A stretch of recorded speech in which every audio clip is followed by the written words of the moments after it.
প্রিয় আপু ভাইয়েরা, আজ দুদিন পর ছাদে আসলাম। দেখুন আমরা গাছের সব পাতা ঝরে নিচের কি অবস্থা দেখুন। পরশুদিনকাও ঝাড়ু দিয়ে গিয়েছি, ছাদটা কি অবস্থা আসলে। পরিষ্কার করে কোনো লাভ হলো না, আসলে এগুলো এখন পরিষ্কার করতে হবে।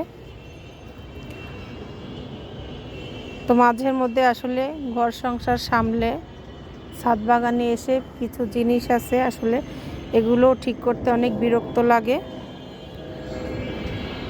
ওই যে দেখুন উপর থেকে কিন্তু প্লেন যাচ্ছে। আসলে আমরা যখন ছোট ছিলাম তখন কিন্তু এরকম মাথার উপর থেকে প্লেন গেলে আমরা চিৎকার করতাম, কিন্তু সেই প্লেন কিন্তু এখন মাথার উপর দিয়ে যাচ্ছে। আসলে ওই রকমের আর মজা নেই এখন।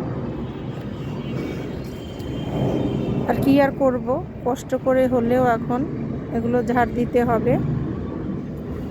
আর দেখুন এই আমটা কিন্তু গাছ থেকে ছিঁড়ে নিচে পেলাম,